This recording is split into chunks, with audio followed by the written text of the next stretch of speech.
Welcome to the Jackie Collins Podcast, where pop culture and Hollywood fiction collide. We talk about everything from writing books to telling stories to just what happened in Hollywood last night. If you've ever wanted to know the truth about what goes on after dark here, there's only one place to turn.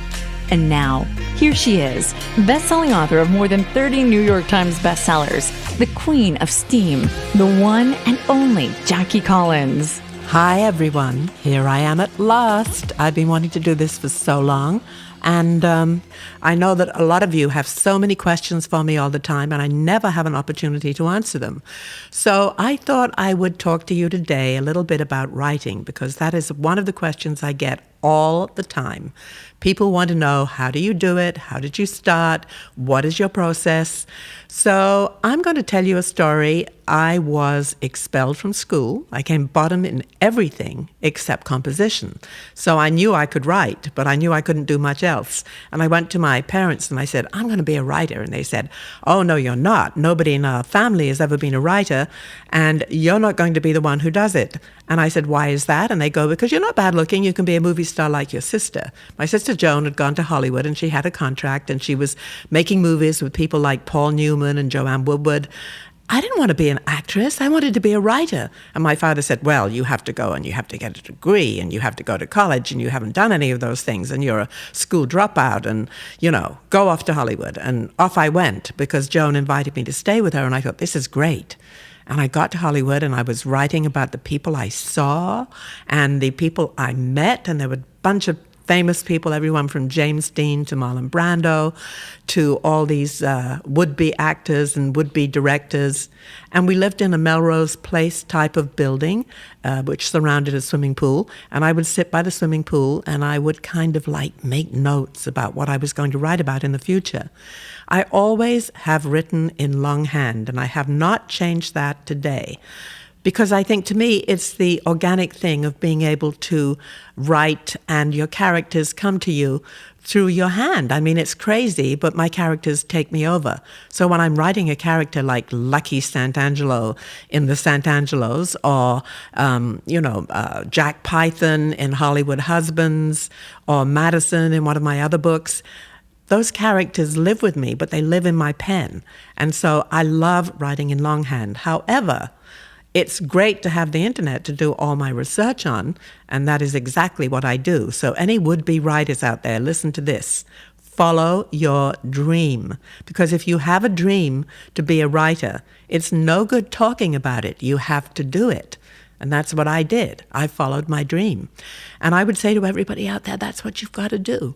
So I never do an outline. I come up with a title. When I was writing Hollywood Wives, I thought, wow, I've lived in this town for a while now, and these women rule this town. And they were Mrs. Johnny Carson and Mrs. Gregory Peck and Mrs. this, that, and the other. And I thought, these women control this town because they have these dinner parties, they have these tennis parties, and that's where all the deals are made. Of course, things are different today, but back then, it was all very much the wives. And so I wrote Hollywood Wives, and it became an enormous bestseller. It was not my first book. My first book was called The World is Full of Married Men. And that idea came to me because I was always getting hit on by married men. In fact, when I got married the first time, my husband's best man actually chased me around a table. And I can't make these things up. I mean, things happen in this life, and you cannot make them up. But my advice to would-be writers out there is you have to write about what you know. That's very important because you cannot write about Hollywood if you've never been there. You've written you've read the Inquirer magazine, or you've read Star magazine, and you think you know everything about all the stars, and it ain't so. You've got to be there. You've got to know.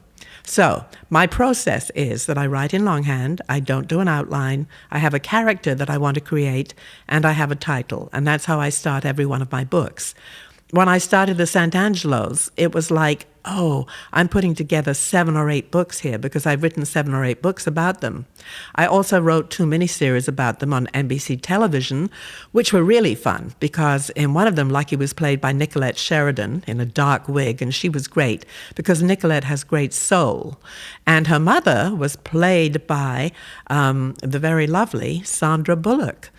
And in the other miniseries, which was called Lady Boss, Kim Delaney played Lucky, and she was also a great Lucky. So I wrote both those screenplays too and produced the movies so that they would be what my fans were expecting. And I have the most wonderful, loyal readers who follow me with every book, and they're always there for me, and they always support me.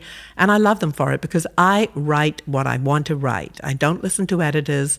I don't listen to anybody except my own voice.